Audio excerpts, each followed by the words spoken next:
Hi, ಎಲ್ರಿಗೂ ನಮಸ್ಕಾರ. ನಾನು ನಿಮ್ಮ ಸುನಿಲ್. ನಾನ್ಯಾರು ಅನ್ನೋ ಕಾನ್ಸೆಪ್ಟ್ ಮೂಲಕ ಸೆಲೆಬ್ರಿಟಿಗಳ ಒಂದು ಕಿರುಪರಿಚಯವನ್ನು ಮಾಡಿಕೊಡೋ ಪ್ರಯತ್ನವನ್ನು ಮಾಡ್ತಾ ಇದ್ದೀನಿ. ಸೊ ನನ್ನ ಈ ಪ್ರಯತ್ನದಲ್ಲಿ ಮೊದಲನೇ ಬಾರಿಗೆ JC ದ ಯೂನಿವರ್ಸಿಟಿ ಮೂವಿ ತಂಡ ಇದೆ. ಡಾಲಿ ಪ್ರೊಡಕ್ಷನಿಂದ ಬರ್ತಿರೋ ಸಿನಿಮಾ. ಈ ಮೂವಿ ತಂಡದವ್ರ ಬಾಯಲ್ಲೇ ಅವ್ರು ಯಾರು ಅಂತ ತಿಳ್ಕೊಳ್ಳೋಣ ಬನ್ನಿ. ಪ್ರಖ್ಯಾತ್ ಮಳಗಾಳು ಪರಮೇಶ್ ಸರ್, ನನ್ನ ಹೆಸರು ವಿಜಯ್ ಸಿಂಹ ಅಂತ. ನನ್ನ ಹೆಸರು ಚೇತನ್ ಜಯರಾಮ್. ಹಾಯ್, ನನ್ನ ಹೆಸರು ಅಲ್ಲು ಕಲೀಮ್ ಅಂತ. ಮಲ್ಲ ಅಂತಾನೆ ಸರ್. ಹುಟ್ಟಿದ್ದು ಬೆಂಗಳೂರು ಜಯನಗರ ನರ್ಸಿಂಗ್ ಹೋಮಲ್ಲಿ, ಬೆಳೆದಿದ್ದೆಲ್ಲ ಕನಕಪುರದಲ್ಲಿ. ಬೇಗೂರು ಪಕ್ಕದಲ್ಲಿ 2 ಕಿಲೋಮೀಟರ್ ಪಕ್ಕದಲ್ಲಿ ಮೈಲ್ಸಿದ್ದಾಳ ಇದೆ. ಅದೇ ನಾನು ಹುಟ್ಟಿದ್ದೂರು, ಅಂದರೆ ನನ್ನ ಜನ್ಮಸ್ಥಳ. Basically from Bangalore. ನನ್ನ ಸ್ವಂತ ಊರು ಬಂದು Masti. Sir Bangalore. Sir Bengaluru.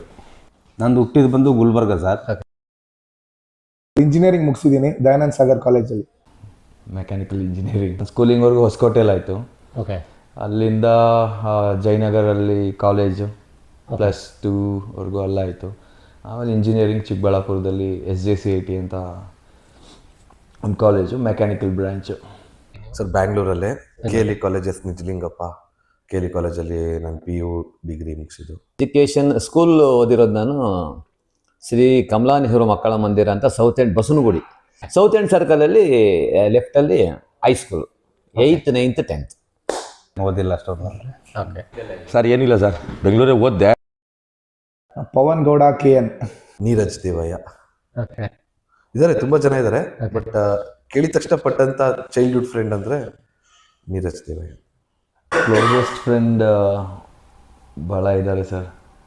School ಡೇಸಲ್ಲಿ ನಿಮ್ಮ ಕ್ಲೋಸ್ ಫ್ರೆಂಡು ಯಾರಾದರೂ? 3 ಜನ ಇದ್ದರು. ಹಾಂ. ಪ್ರವೀಣ್ S ಪಟೇಲ್ ಅಂತ ಒಬ್ಬ ಓಕೆ. ಹುಡುಗ, ತುಂಬ ಕ್ಲೋಸ್ ನನಗೆ. ಓಕೆ. ಆಮೇಲೆ ಜನಾರ್ದನ್ ಅಂತ. ಓಕೆ. ಆಮೇಲೆ ಇನ್ನೊಬ್ಬನ ಮರೆಯೋಕ್ಕಾಗಲ್ಲ ನನ್ನ ಲೈಫಲ್ಲಿ, ರವಿಶಂಕರ್ ಸೋಮಯ್ಯಾಜಿ ಅಂತ. ನನ್ನ ಕ್ಲೋಸ್ ಫ್ರೆಂಡು ದುನು ವಿಜಿ ಸರು, ಹಾಂ. ಆಮೇಲೆ ಸೂರಿ ಸರು, ಓಕೆ. ಯುವರಾಜ್ ಸರು, ಆಮೇಲೆ ಈಗ ಇತ್ತೀಚೆಗೆ ಚೇತನ್ ಸರು ತುಂಬ ಕ್ಲೋಸ್ ಆಗಿದ್ದಾರೆ ಈ ಸಿನಿಮಾ ಡೈರೆಕ್ಟ್ರು. ಓಕೆ. ನಾಯಿ ಸರ್. ನಮ್ಮ ಮನೆಯಲ್ಲಿ ಒಂದು ಲ್ಯಾಬ್ರಿಡರ್ ನಾಯಿ ಇತ್ತು ಸರ್. ಸೊ ಅದೊಂದು ಭಾಳ ಇಷ್ಟ. ಬಟ್ ಈಗ ನಂಗೆ ಯಾವುದು ಪೆಟ್ಸ್ ಇಟ್ಕೊಳ್ಳೋಕೆ ಇಷ್ಟ ಇಲ್ಲ, ಯಾಕಂದರೆ ತುಂಬ ಎಮೋಷ್ನಲಿ ಅಟ್ಯಾಚ್ ಆಗಿಬಿಡ್ತೀವಿ. ಅದರಿಂದ ಹೊರಗಡೆ ಬರೋದು ತುಂಬ ಕಷ್ಟ. ಓಕೆ. ಸೊ ಆ ಜಂಜಾಟನೇ ಬೇಡ ಅಂದ್ಬಿಟ್ಟು ನೋ ಪೆಟ್ಸ್. ಕ್ಯಾಟ್. ನನಗೆ ಆ್ಯಕ್ಚುಲಿ ನಾನು ಪ್ರಾಣಿಗಳನ್ನ ಸಾಕು ಪ್ರಾಣಿ ಅಂತ ಯಾವುದು ನಾನು ಓಕೆ. ಸಾಕಲ್ಲ. ಏನಕ್ಕಂದರೆ ಅವಕ್ಕೇನಾದ್ರು ತೊಂದರೆ ಆದರೆ ನನಗೆ ಭಾಳ ಫೀಲ್ ಆಗಿಬಿಡುತ್ತೆ. ನೋಡಿದ್ರೆ ಭಾಳ ಇಷ್ಟ. ಯಾವುದೇ ಪ್ರಾಣಿ, ಸಾಕು ಪ್ರಾಣಿ ಇಂಥದ್ದಂತಲ್ಲ, ಅದು ಕುರಿ ಮರಿ ಇರ್ಬೋದು, ಬೆಕ್ಕಿನ ಮರಿ ಇರ್ಬೋದು, ನಾಯಿ ಮರಿ ಇರ್ಬೋದು, ಹಸುದು ಚಿಕ್ಕದಿರುತ್ತಲ್ಲ, ಭಾಳ ಇಷ್ಟ. ಅವುಗಳನ್ನ ನೋಡಿದ್ರೆ ನಾನು ತಪ್ಕೊಂಡ್ಬಿಡ್ತೀನಿ ಆ ಥರ. ಯಾವುದು ಪ್ರಾಣಿಗಳು ಸಾಕಿಲ್ಲ, ಎಲ್ಲ ಪ್ರಾಣಿಗಳು ಇಷ್ಟಪಡ್ತೀನಿ ಸರ್. ಪರ್ಟಿಕ್ಯುಲರ್ ಆಗಿ ನನಗೆ ಬೆಕ್ಕು, ನಾಯಿ ಅನ್ನೋದಕ್ಕಿಂತ ಆಲ್ಮೋಸ್ಟ್ ಎಲ್ಲ ಪ್ರಾಣಿಗಳು, ಪಕ್ಷಿಗಳನ್ನು ಇಷ್ಟಪಡ್ತೀನಿ. ನಿಮಗೆ ಯಾರು ಸಾಕಿದ್ರೆ ಸಾಕಾಗಿದೆ.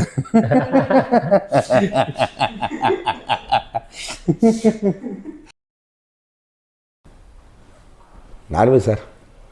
ಫೇವ್ರೆಟ್ ಫುಡ್ ಅಂದರೆ biryani sir. Any time anything for biryani. ನಾಟಿ ಕೋಳಿ ಸಾರು, ಮುದ್ದೆ. ಬಿರಿಯಾನಿ. ಎಲ್ಲ ಥರ ಇಷ್ಟ ಸರ್. ಇರೋದ್ರ ಸ್ಪೆಷಲಾಗಿ ಜೋಳದ ರೊಟ್ಟಿ ತುಂಬ ಇಷ್ಟ. ಜೋಳದ. ಆ್ಯಕ್ಚುಲಿ ನನಗೆ ಇಷ್ಟವಾದ ಫುಡ್ ಅಂದರೆ ಮುದ್ದೆ, ಬಸ್ಸಾರು, ವೆಜ್ಜಲ್ಲಿ ವಾವ್. ಭಾಳನೇ ಇಷ್ಟ. ಅದಕ್ಕೆ ಸೊಪ್ಪು ಓಕೆ. ಸೊಪ್ಪು ಮಾಡ್ತಾರಲ್ವಾ, ಭಾಳನೇ ಇಷ್ಟ ಅದು. ಟ್ರಾವೆಲ್ ಡೆಸ್ಟಿನೇಷನ್ ಅಂದರೆ ನನಗೆ ಸಮುದ್ರ ತುಂಬ ಇಷ್ಟ ಆಗುತ್ತೆ. ತುಂಬ ಇದೆ. ಆಮ್ಸ್ಟರ್ಡಮ್ಗೆ ಹೋಗ್ಬೇಕು ಅಂತ ತುಂಬ ಇಷ್ಟ. ನಾರ್ವೆಗೆ ಹೋಗ್ಬೇಕು ಅಂತ ತುಂಬ ಇಷ್ಟ ಇದೆ. ಮಿಲಾನ್. ನನಗೆ ಧರ್ಮಸ್ಥಳ ತುಂಬ ಇಷ್ಟ. ಅದು ಬಿಟ್ಟರೆ ಹಿಲ್ ಸ್ಟೇಷನ್ಸ್, ಜನರಲ್ಗೆ ಹೋಗ್ಬೇಕಂದ್ರೆ ಹಿಲ್ ಸ್ಟೇಷನ್ಸ್. ಟೋಟಲ್ ಕರ್ನಾಟಕ ಎಲ್ಲ ಕಡೆ ಇಷ್ಟ ಸರ್ ನಮಗೆ. Okay. Super sir. Sir nature ಚೆನ್ನಾಗಿರೋ ಕಡೆ ಎಲ್ಲಿ ಬೇಕಾದ್ರೂ ಹೋಗ್ತೀನಿ, ಸಿಟಿ ಬಿಟ್ಟು. ಫೇವ್ರೆಟ್ ಹೀರೋ ಅಂದರೆ ನಾನು ಯಶ್ನ ತುಂಬ ಇನ್ಸ್ಪೈರ್ ಆಗಿ ತೊಗೊತೀನಿ. ನಮ್ಮ ನಿರ್ಮಾಪಕರು ಧನಂಜಯ್ ಸರ್ ನಮಗೆ ಆಲ್ವೇಸ್ ಇನ್ಸ್ಪಿರೇಷನ್. ಅಂದರೆ ಅವರ ಒಂದು ಪ್ರೊಡಕ್ಷನ್ ಹೌಸು ಅವಕಾಶ ಕೊಡ್ತಾ ಇರೋದು ತುಂಬ ಇಷ್ಟ ಆಗುತ್ತೆ. ಹೀರೋಯಿನ್ ವಿಚಾರಕ್ಕೆ ಬಂದರೆ ಆಲ್ ಟೈಮ್ ಫೇವ್ರೇಟ್ ರಮ್ಯಾ ಅವರು. ಒನ್ ಆ್ಯಂಡ್ ಓನ್ಲಿ ಅಣ್ಣ ಅವರು ಡಾಕ್ಟರ್ ರಾಜ್ಕುಮಾರ್. ಆರಾಧ್ಯ ದೈವ ಅಂತಾರೆ ಗೊತ್ತಾ? ಹೌದು. ನನ್ನ ಆರಾಧ್ಯ ದೇವ ಡಾಕ್ಟರ್ ರಾಜ್ಕುಮಾರ್ ಅಣ್ಣ ಅವರು. ನನ್ನ ಫೇವ್ರೇಟ್ ಹೀರೋಯಿನ್ ಬಂದು Kalpana. Always Appu sir. Appu sir Radhika madam. Favourite hero Puneeth sir. Heroine ಬಂದು ರಮ್ಯಾ. ಸರ್ ನಾನು ತುಂಬ ಇಷ್ಟ ಸಿನಿಮಾ ವಿಷ್ಣುವರ್ಧನ್ ಸಿನಿಮಾಗಳು ನೋಡ್ತಿದ್ದೆ ಸರ್. ನನಗೆ ಕನ್ನಡದ ಫೇವ್ರೆಟ್ ಮೂವಿ ಅಂದರೆ ಕಸ್ತೂರಿ ನಿವಾಸ ತುಂಬ ಇಷ್ಟ ಆಗುತ್ತೆ. ರಾಜ್ಕುಮಾರ ಸರ್. ಉಪ್ಪಿಟ್ಟು. ಗಂಧದ ಗುಡಿ ಭಾಳ ಇಷ್ಟ. 50 ಸರಿ ನೋಡಿದ್ದೀನಿ ಪಿಕ್ಚರ್ನ, 50 ಟೈಮ್ಸ್. ಎಲ್ಲ ಅಣ್ಣವ್ರ ಸಿನಿಮಾ ಎಲ್ಲ ಇಷ್ಟ. ಅಲ್ಟಿಮೇಟ್ ಗಂಧದ ಗುಡಿ. ನನಗೆ ದುನಿಯಾ, ಕಡ್ಡಿಪುಡಿ, ಮುಂಗಾರ ಮಳೆ ಅಂದರೆ ಎಲ್ಲ ಸಿನಿಮಾಗಳು ಇಷ್ಟನೇ ಸರ್. ನಾನು ಇಂಡಸ್ಟ್ರಿಗೆ ಬಂದು 2016 ನಂದು ಫಸ್ಟ್ ಸಿನಿಮಾ ಶೂಟಿಂಗ್ ಸ್ಟಾರ್ಟ್ ಆಗಿದ್ದು. ಆಲ್ಮೋಸ್ಟ್ 10 ಇಯರ್ಸ್ ಆಯ್ತಾ ಬಂತು. ನಡುವೆ ಅಂತರಲ್ಲಿ ನಂದು ಮೊದಲನೇ ಸಿನಿಮಾ ಆಗಿತ್ತು. ಆಮೇಲೆ ಸಲಾಂ ಬೆಂಗಳೂರು ಅಂತ ಮಾಡಿದೆ, ಆದ್ದರಿಂದ ಅಂತ ಮಾಡಿದೆ, ಲೆಟ್ಸ್ ಬ್ರೇಕಪ್ ಅಂತ ಮಾಡಿದೆ. ಬಟ್ ಕಾರಣಾಂತರಗಳಿಂದ ಅದು ರಿಲೀಸ್ ಆಗಲಿಲ್ಲ. ಈಗ ಮತ್ತೆ ಕಮ್ಬ್ಯಾಕ್ ಮಾಡಲೇಬೇಕಂತೇಳಿ JC ಮುಖಾಂತರ ತೆರೆ ಮೇಲೆ ಬರ್ತಾ ಇದ್ದೀನಿ. ಹೊಯ್ಸಳಲ್ಲಿ ನನ್ನ ಜರ್ನಿ ಸ್ಟಾರ್ಟ್ ಆಯಿತು. ಐ ಥಿಂಕ್ ಪ್ರಾಬಬ್ಲಿ 6-7 ಇಯರ್ಸ್ ಆಗಿರಬೇಕು. 6-7 ಪ್ರಾಜೆಕ್ಟ್ಸ್ ಮಾಡಿದ್ದೀನಿ. ಅದರಲ್ಲಿ ಶಿವಣ್ಣ ಜೊತೆನೇ ಒಂದು 2 ಸಿನಿಮಾಲ್ ಮಾಡಿದ್ದೀನಿ. ಈಗ ನನ್ನೊಂದು ಸಿನಿಮಾ ಬರ್ತಾ ಇದೆ JC ದ ಯೂನಿವರ್ಸಿಟಿ ಅಂತ. ಅದು ದಿ ಬೆಸ್ಟ್ ಇರುತ್ತೆ ಸರ್. ಐ ಥಿಂಕ್ ನನ್ನ ಲೈಫ್ ಟೈಮಲ್ಲೇ it is gonna be the best one. 9 years ಆಯಿತು ಸರ್. 9 ಇಯರ್ಸ್. ಇಲ್ಲ ಡೈರೆಕ್ಷನ್ ಇದು ನನ್ನ ಡೆಬ್ಯೂ ಡೈರೆಕ್ಷನು. ಬಟ್ ಅಸಿಸ್ಟೆಂಟ್ ಆಗಿ ಅಸೋಸಿಯೇಟ್ ಆಗಿ ಒಂದು 4 ಸಿನಿಮಾ ಮಾಡಿದ್ದೀನಿ. ಓಕೆ. ತ್ರಿವಿಕ್ರಮ ಅಂತ ಹೇಳಿ ವಿಕ್ರಮ್ ರವಿಚಂದ್ರನ್ ಸರ್ದು, ಶಾನಾಮೂರ್ತಿ ಸರ್ ಡೈರೆಕ್ಟರು. ಓಕೆ. ಅಲ್ಲಿ ಅಸಿಸ್ಟೆಂಟ್ ಆಗಿ ಮಾಡಿದ್ದೀನಿ. ಓಕೆ. ಮ್ಯಾಟ್ನಿ ಸಿನಿಮಾದಲ್ಲೂ ಅಸಿಸ್ಟೆಂಟ್ ಆಗಿ ಮಾಡಿದ್ದೀನಿ. ಓಕೆ. ಸೊ ಹಂಗೆ ಒಂದೊಂದು 2-3 ಸಿನಿಮಾದಲ್ಲಿ ಅಸೋಸಿಯೇಟ್ ಆಗಿ. ಇದು ನಾನು ಇಂಡಸ್ಟ್ರಿಗೆ ಬಂದು ಕರೆಕ್ಟಾಗಿ 40 ಇಯರ್ಸ್ ಆಯಿತು ಸರ್. ಸರ್ 12 ವರ್ಷ ಹುಡುಗ ನಾನು. ಒಂದು 20 ವರ್ಷ ಆಯ್ತು ಸರ್. 22 ವರ್ಷ ಆಯ್ತು ಇಂಡಸ್ಟ್ರಿಗೆ ಬಂದು. ಈ ಪಾಪ್ಕಾರ್ನ್ ಮಾರ್ಕೆಟಿಗೆ ನನ್ನ ಮೊದಲನೇ ಸಿನಿಮಾ ಸರ್. ಪಾಪ್ಕಾರ್ನ್ ಮುಗಿಸ್ಕೊಂಬಂದು ಬಡವರ ಸ್ಕಿಲ್ ಮಾಡಿದೆ. ಬಡವರ ಸ್ಕಿಲ್ ಒಂದು ಬಾಡಿಗಾರ್ಡ್ ಇದೆ, ಅದೊಂದು ಸಿನಿಮಾ ಮಾಡಿದೆ, ಒಂದು ಸಣ್ಣ ಪಾತ್ರ. ಅದಾದಮೇಲೆ ಹೆಡ್ಡು ಬುಷು ಒಂದು ಒಳ್ಳೆ ಇಂಡಸ್ಟ್ರಿಯಲಿಸ್ಟ್ ಆಗ್ತಾ ಇದೆ ಸರ್. ನನಗೆ ಯಾವ್ದಾದ್ರು ಒಂದು ಮ್ಯಾನುಫ್ಯಾಕ್ಚರಿಂಗ್ ಸೆಕ್ಟರಲ್ಲಿ ಏನಾದ್ರು ಒಂದು ಮಾಡಬೇಕು ಅನ್ನೋದು ತುಂಬ ಆಸೆ ಇತ್ತು. ಆಲ್ರೆಡಿ ಎಷ್ಟೊಂದು ವಿಷಯಗಳನ್ನ ಮಾಡ್ತಾ ಇದ್ದೀನಿ ಸರ್. ಸೊ ಬೇಸಿಕ್ಲಿ ನಾನು HR ಪ್ರೊಫೆಷನ್ನು. ನಾನೊಂದು rock estate realty private limited ಅನ್ನೋ ಒಂದು ಕಂಪ್ನಿಗೆ ಹೆಡ್ ಆಫ್ ಹ್ಯೂಮನ್ ರಿಸೋರ್ಸಾಗಿ ಕೆಲಸ ಮಾಡ್ತಾಯಿದ್ದೀನಿ. ಅದು ಬಿಟ್ಟು ನಾನು ಒಬ್ಬ ಇಂಟರ್ನ್ಯಾಷನಲ್ ಫಿಟ್ನೆಸ್ ಅಥ್ಲೀಟು. ಸೊ ಇವೆರಡರಲ್ಲಿ ಯಾವುದಾದ್ರು ಒಂದು ಕಂಟಿನ್ಯೂ ಮಾಡ್ತಾಯಿದ್ದೆ ಅನಿಸುತ್ತೆ. ಡಾಕ್ಟ್ರು. ಸೊ ನನ್ನ ಡಾಲಿ ಸರ್ ಹೆಸರೇ ತೊಗೋಬೇಕಾಗುತ್ತೆ. ನಾನು ಅವರಿಂದನೇ ಸಿನಿಮಾ ಆಗಿ ಬರೋಕ್ಕೆ ಕಾರಣ. ನನ್ನ ಡೈರೆಕ್ಟ್ ಆಗೋದಕ್ಕೆ ಇನ್ಸ್ಪಿರೇಷನು ನನ್ನ ಲೈಫಲ್ಲಿ ನಡೆದಿರುವಂಥ ಕೆಲವೊಂದು ಇನ್ಸಿಡೆಂಟು. ಬಟ್ ಇನ್ಸ್ಪಿರೇಷನ್ ವ್ಯಕ್ತಿ ಯಾರು ಅಂತ ಅಂದರೆ Uppi sir, Suri sir. Obviously ಎಲ್ಲರಿಗೂ ಫೇವ್ರೇಟ್ ಡೈರೆಕ್ಟರ್ ಅವರೇನೆ, ಹಾಗೆ ನನಗೂ ಅಷ್ಟೇ. ಉಪೇಂದ್ರ ಸರ್ ಮತ್ತು ಸೂರಿ ಸರ್. ಇನ್ಸ್ಪಿರೇಷನು ಆ್ಯಕ್ಚುಲಿ ಬ್ರೂಸ್ಲಿನೇ. ಸಿನಿಮಾಗೆ ಬರೋ ಮೂಲನೇ ಧನಂಜಯ ಡಾಲಿ ಸರ್. ಅಂದರೆ ಒಬ್ಬ ನಿರ್ಮಾಪಕನ ಕೆಲಸನೂ ಮಾಡಿದ್ದೀನಿ, ಒಬ್ಬ ನಟನ ಕೆಲಸನೂ ಮಾಡಿದ್ದೀನಿ. ಅದೇ ತುಂಬ ಕಲ್ತ್ಕೊಂಡಿದ್ದೀನಿ ಸರ್. ಒಬ್ಬೊಂದು ಸಿನಿಮಾ ಹೇಗೆ ಪ್ರೊಡಕ್ಷನ್ ಮಾಡೋದು ಮತ್ತು ಎಲ್ಲ ಮ್ಯಾನೇಜ್ ಮಾಡೋದಾಗಲಿ, ಆ್ಯಕ್ಟಿಂಗ್ ಜೊತೆಗೆ ಪ್ರೊಡಕ್ಷನ್ ಕೂಡ ಒಂದು ಕಲಿಕೆ ಆಯಿತು ನನಗೆ JC ಸಿನಿಮಾದಲ್ಲಿ. JC ನನ್ನ ಪಾಲ್ಗೆ ಯೂನಿವರ್ಸಿಟಿನೇ ಸರ್. ನನಗೆಲ್ಲ ದೊಡ್ಡ ದೊಡ್ಡ ಎಕ್ಸ್ಪೀರಿಯನ್ಸ್ ನಟರು, ಟೆಕ್ನಿಷಿಯನ್ಸ್ ಪರಿಚಯನೂ ಆಯಿತು. ಸೊ ಅವರಿಂದ ಕಲಿಯೋದು ತುಂಬಾ ಇತ್ತು, ಕಲಿತಾನೇ ಇದ್ದೀನಿ. ಸೊ JC ಅನ್ನೋದು ನನಗೆ ಪರ್ಸ್ನಲಿ ಯೂನಿವರ್ಸಿಟಿನೇ ಸರ್. JCಗೆ ಆರ್ಟಿಸ್ಟ್ ಸೆಲೆಕ್ಷನ್ ಹೇಗಾಯಿತು ಅಂದರೆ, ನಾವೊಂದು ಆಫೀಸ್ ಮಾಡಿದ್ವಿ ಪೀಪ್ ಪ್ರೊಡಕ್ಷನ್ಗೆ. ಸೊ ಕ್ಯಾಸ್ಟಿಂಗ್ ಮಾಡಬೇಕಾದ್ರೆ ಲೈಕ್ ಎಲ್ಲರನ್ನೂ ಇನ್ಸ್ಟಾಗ್ರಾಮಲ್ಲಿರುವಂಥ ಕೆಲವೊಬ್ಬರನ್ನ ಸೆಲೆಕ್ಟ್ ಮಾಡಿದ್ವಿ. ಆಮೇಲೆ ಕೆಲವೊಬ್ಬರದ್ದು ಸಜೆಷನಲ್ಲಿ, ಐ ಮೀನ್ ರೆಫರೆನ್ಸಲ್ಲಿ ಕೆಲವೊಬ್ಬರನ್ನ ಸೆಲೆಕ್ಟ್ ಮಾಡಿದ್ವಿ. ಸೊ ಹೀಗೆ ನಡೀತು ಸರ್. ಎಲ್ಲರನ್ನೂ ಆಡಿಷನ್ ಮಾಡಿ ಸೋಷಿಯಲ್ ಮೀಡಿಯಲ್ಲಿ ಸಿಕ್ಕಿರುವಂಥ ಕೆಲವೊಬ್ಬರನ್ನ ಒಂದು ಸೆಲೆಕ್ಟ್ ಮಾಡಿದ್ವಿ. ನನಗಂತೂ ಭಾಳ ಅದ್ಭುತವಾದಂಥ ಎಕ್ಸ್ಪೀರಿಯನ್ಸ್. ನನ್ನ ಪಾತ್ರ ಹೇಳಿದ್ರು ಫಸ್ಟ್ ಡೈರೆಕ್ಟ್ರು, ನಮ್ಮ ಡೈರೆಕ್ಟ್ರು ಕಾರ್ತಿಕ್ ಜಯರಾಮ್ ಅವರು ನನ್ನ ಪಾತ್ರ ಹೇಳಿದ್ರು. ಈ ಥರ ನಿಮ್ಮ ಪಾತ್ರ ಇದುವರೆಗೂ ನೀವು ಮಾಡಿದಿರ ಅಂತ ಜಾನರಲ್ಲಿ ಮಾಡಿಸ್ತೀನಿ ಅಂದರು. ನನಗೆ ಅದೇ ಫಸ್ಟ್ ಇಷ್ಟ ಆಗೋಯ್ತು. ಆಮೇಲೆ ಪ್ರೊಡಕ್ಷನ್ ಡಾಲಿ ಧನಂಜಯ ಅವ್ರ ಪ್ರೊಡಕ್ಷನ್ ಆದರು. ಇನ್ನೂ ಖುಷಿ ಆಗೋಯ್ತು ನನಗೆ.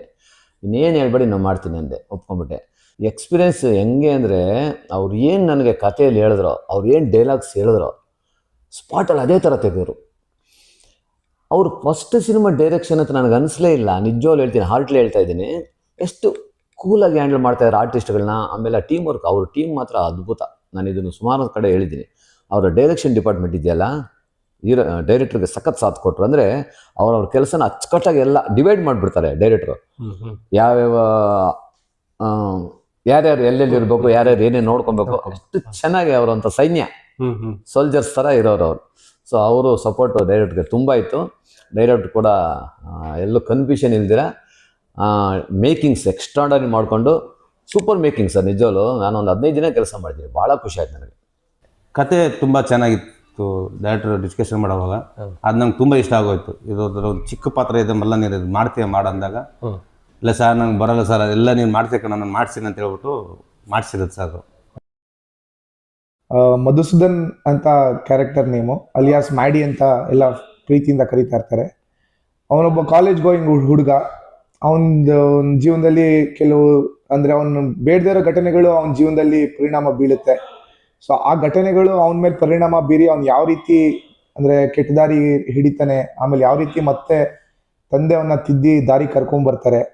ಸೊ ಈ ಒಂದು ಟ್ರಾವೆಲ್ಲು ಅವನೊಂದು 10 ವರ್ಷದ ಜರ್ನಿನ ನಾವು ಹೇಳಕ್ ಹೊರಟಿದ್ದೀವಿ.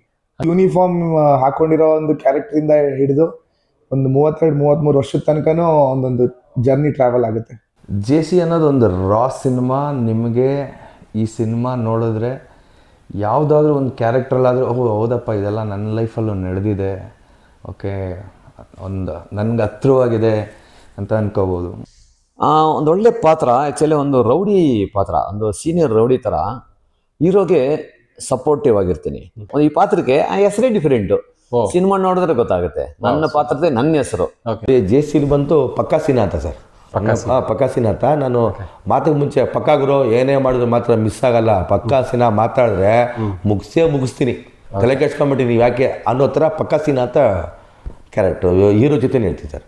ಕೊನೆಯದಾಗಿ ಈ ಸಿನಿಮಾ ಬಗ್ಗೆ ಆಡಿಯನ್ಸ್ಗೆ ನೀವೇನು ಹೇಳಕ್ಕೆ ಇಷ್ಟಪಡ್ತೀರಾ? ಅಂದರೆ ಸರ್, ನಾವು ಆಡಿಯನ್ಸ್ಗೆ ಒಂದು ಅವೇರ್ನೆಸ್ ಕ್ರಿಯೇಟ್ ಮಾಡೋಣ ಅಂತ ಹೋಗ್ತಾ ಇದ್ದೀವಿ. ಆ್ಯಂಡ್ ಈಗಿನ ಎಲ್ಲ ಯುವಕರಿಗೆ, ಹುಡುಗರಿಗೆ ಅಂದರೆ ನಿಮ್ಮ ಜೀವನ ಎಷ್ಟು ಅಮೂಲ್ಯವಾದದ್ದು ಅಂತ ಹೇಳಕ್ಕೆ ಹೊರಟಿದ್ದೀವಿ. ಎಲ್ಲೋ ಒಂದು 5 ನಿಮಿಷ, ಒಂದು 2 ನಿಮಿಷ ನೀವು ನಿಮ್ಮ ಮೈಂಡ್ನ ಕಂಟ್ರೋಲ್ ಮಾಡಿಕೊಂಡ್ರೆ ನಿಮ್ಮ ಜೀವನ ಯಾವ ರೀತಿ ಬದಲಾವಣೆಗಳು ತಗೊಳ್ಳಲ್ಲ, ಕೋಪದಲ್ಲಿ ತಗೊಂಡೋ ಒಂದು ನಿರ್ಧಾರಗಳು ಹೇಗೆ ನಿಮ್ಮ ಜೀವನದ ಮೇಲೆ ಪರಿಣಾಮ ಬೀಳುತ್ತೆ, ನೀವು ತಗೊಂಡಿರೋ ನಿರ್ಧಾರಕ್ಕೆ ಎಷ್ಟು ಚೆನ್ನಾಗಿ ಸಮಾಜ, ಸಿಸ್ಟಮ್ಮು, ಲಾ, ಪೊಲೀಸ್ ಅನ್ನೋದು ನಿಮ್ಮ ಸಪೋರ್ಟ್ ಆಗಿ ನಿಲ್ಲುತ್ತೆ. ಸೊ ಅದರಿಂದ ನೀವು ಎಚ್ಚೆತ್ಕೊಳ್ಳಿ ಅಥವಾ ಒಂದು ಅವೇರ್ನೆಸ್ ಕ್ರಿಯೇಟ್ ಆಗಲಿ ಅಂತ ಹೇಳಿ ನಾವು ಒಂದು ಸಿನಿಮಾ ಮಾಡಿದ್ದೀವಿ. ತುಂಬ ರಿಯಾಲಿಟಿ, ತುಂಬ ಆರ್ಗ್ಯಾನಿಕ್ ಆಗಿ, ಎಷ್ಟು ಜೈಲನ್ನ ಪ್ರಪಂಚ ಯಾವ ರೀತಿ ನಡೀತಾ ಇದೆ ನೀವು ಆಲ್ರೆಡಿ ಎಲ್ಲ ಮೀಡಿಯಾದಲ್ಲಿ ನೋಡಿರ್ತೀರಾ, ವಿಡಿಯೋಗಳು ಹರಿದಾಡ್ತಾ ಇರುತ್ತೆ. ನಾವು ಅದನ್ನ ಇನ್ನೂ ಡೀಟೇಲ್ ಆಗಿ ಆಲ್ರೆಡಿ ಸಿನಿಮಾ ಶೂಟ್ ಮಾಡಿದ್ವಿ. ಆ ಜೈಲನ್ನ ಒಂದು ಕ್ಯೂರಿಯಾಸಿಟಿ ಎಲ್ಲರಿಗೂ ಇದ್ದೇ ಇರುತ್ತೆ, ಆ ವರ್ಲ್ಡ್ ಹೇಗೆ ರನ್ ಆಗುತ್ತೆ ಅನ್ನೋದನ್ನ. ಆ ಒಂದು ಎಕ್ಸ್ಪೀರಿಯನ್ಸ್ನ ನೀವು ತೊಗೊಬೇಕು ಅಂದರೆ ಖಂಡಿತ ಬಂದು ನಮ್ಮ ಸಿನಿಮಾ ನೋಡಿ ಅಂತ ಹೇಳಕ್ಕೆ ಇಷ್ಟಪಡ್ತೀನಿ. Thank you. All the very best. Thank you sir. ಒಂದು ಒಳ್ಳೆ ಸಿನಿಮಾ ಮಾಡಿದ್ದೀವಿ. ಆ್ಯಂಡ್ ನಾನು 100% ಗ್ಯಾರಂಟಿ ಕೊಡ್ತೀನಿ, ನೀವು ಸಿನಿಮಾಯಿಂದ ಥಿಯೇಟ್ರಿಂದ ಹೊರಗಡೆ ಬರೋವಾಗ ಚಪ್ಪಾಳೆ ವಿಷುವಲ್ ಹೊಡೆಯೋದಂತೂ ಗ್ಯಾರಂಟಿ. ಅದೊಂದು ಮಿನಿಮಮ್ ಗ್ಯಾರಂಟಿ 100% ಇದ್ದೇ ಇದೆ. ಸೊ ಬಂದು ನೋಡಿ, ನಾವು ಮಾಡಿದ್ದೀವಿ, ಚೆನ್ನಾಗಿದೆ ಅಂತ ಹೇಳಿ, ಚೆನ್ನಾಗಿಲ್ಲ ಅಂದರೆ ತಿದ್ಕೋತೀವಿ, ಒಳ್ಳೆ ಸಿನಿಮಾ ಮಾಡ್ತೀವಿ ಮುಂದಕ್ಕೆ. ನಾವೇನೋ ಅದ್ಭುತ ಮಾಡಿದ್ದೀವಿ ಅಥವಾ ಯಾರು ಮಾಡದೇ ಇರೋದೇನೋ ಮಾಡಿದ್ದೀನಿ ಅಂತ ಹೇಳೋದಕ್ಕೆ ಬರಲ್ಲ. ಎಲ್ಲರೂ ಮಾಡೋ ಥರನೇ ನಾನು ಒಂದು ಸಿನಿಮಾ ಮಾಡಿದ್ದೀನಿ. ಡೆಫಿನೆಟ್ ಆಗಿ ಇಷ್ಟ ಆಗ್ಬೋದು ಅಂತ ಒಂದು ನಂಬಿಕೆ ಮೇಲೇ ಎಲ್ಲ ಡೈರೆಕ್ಟರ್ಸ್ ಅಥವಾ ಎಲ್ಲ ಟೀಮನ್ನು ಮಾಡೋದು, ಅದೇ ಥರನೇ ನಾನು ಮಾಡಿದ್ದೀನಿ. ಒಂದ್ಸಲ ಬಂದು ನೋಡಿ, 100% ನಿಮ್ಮ ಟೈಮ್ಗಾಗಲಿ ಅಥವಾ ನೀವು ಕೊಟ್ಟಿರೋ ದುಡ್ಡಿಗಾಗಲಿ ನಾನು ಗ್ಯಾರಂಟಿ ಕೊಡ್ತೀನಿ, ಮೋಸ ಆಗಲ್ಲ. ಡೆಫಿನೆಟ್ ಆಗಿ ಈಚೆಗಡೆ ಹೋಗಿ ಒಂದು 4 ಜನಕ್ಕೆ ನೀವೇ ಸಜೆಸ್ಟ್ ಮಾಡ್ತೀರಾ ಹೋಗಿ ಫಿಲಮ್ ನೋಡು ಅಂತ. ಅವ್ರೇನೇನು ಎಕ್ಸ್ಪೆಕ್ಟ್ ಮಾಡ್ತಾರೆ, ಆ್ಯಕ್ಚುಲಿ ಹೇಳ್ಬೇಕಾದ್ರೆ ನಾನು ಒಬ್ಬ ಆಡಿಯನ್ನೇ ಅಲ್ವಾ ಸರ್. ಸಿನಿಮಾಗೆ ಡೈರೆಕ್ಷನ್ ಮಾಡೋದಕ್ಕಿಂತ ಮುಂಚೆ ನಾನು ಒಬ್ಬ ಆಡಿಯನು. ನನಗೂ ಸ್ಕ್ರೀನ್ ಮೇಲೆ ಏನೇನು ನೋಡಬೇಕು ಅಂತ ಆಸೆ ಇರುತ್ತೆ, ಅದನ್ನೇ ನಾನು ಸಿನಿಮಾ ಮೇಲೆ ತಂದಾಕಿದ್ದೀನಿ. ಒಂದು ಒಳ್ಳೆ ಕನ್ನಡ ಸಿನಿಮಾ ಮಾಡಿದ್ದೀವಿ, ಎಲ್ಲರೂ ಥಿಯೇಟ್ರಿಗೆ ಬಂದು ಸಿನಿಮಾ ನೋಡೋದು ಕೇಳ್ಕೊಳ್ತೀವಿ. ಅದಕ್ಕೆ ಜೇಸಿ ಸಿನಿಮಾದಲ್ಲಿ ತೋರಿಸಿದ್ದೀವಿ. ಗೊತ್ತಿದ್ದು ಅಂತ ತಪ್ಪು ಮಾಡಿದಾಗ ತಂದೆ ತಾಯಿಗೆ ಎಷ್ಟು ನೋವಾಗುತ್ತೆ. ನಾನು ಇಷ್ಟೇ ಹೇಳಪಡ್ತೀನಿ ಅಂದರೆ, ಈಗಿರೋ ಜನ್ರೇಷನ್ಸ್ಗೆ ತುಂಬ ಜನ ಜೈಲ್ಗೆ ಹೋಗ್ಬಿಟ್ಟು ನಾನೇನೋ ದೊಡ್ಡ ಕ್ಲಾಡಿ ಅನ್ಕೊತಾರೆ. ಇಲ್ಲ ಸರ್, ಜೈಲಲ್ಲಿ ನಡೆಯುವಂಥ ಘಟನೆಗಳಿದೆ ಗೊತ್ತಾ, ಜೀವನ ಏನು ಅಂತ ತೋರಿಸ್ಬಿಡ್ತದೆ. ಜೇಸಿಲಿ ಅದೇ ಸರ್ ಇರೋದು, ರಿಯಲ್ ಜೇಸಿ ಕತೆ. ತುಂಬ ನನ್ನ ಲೈಫಲ್ಲಿ ನೋಡಿರೋವಂಥ ಕೆಲವೊಂದು ರಿಯಲ್ ಇನ್ಸಿಡೆಂಟು, ನನ್ನ ಸುತ್ತಮುತ್ತ ಇದ್ದಿದ್ದು ಅಟ್ಮಾಸ್ಫಿಯರ್, ನಾನು ಬೆಳೆದಿದ್ದ ವಾತಾವರಣ, ಇದೆಲ್ಲನೂ ನನಗೆ ಇನ್ಸ್ಪೈರ್ ಮಾಡಿನೇ ಜೇಸಿ ಕಂಟೆಂಟ್ ಅಥವಾ ಜೇಸಿ ಕತೆ ಹುಟ್ಟಿದ್ದು. All the very best sir. Thank you sir. Thank you. ನಮಸ್ಕಾರ.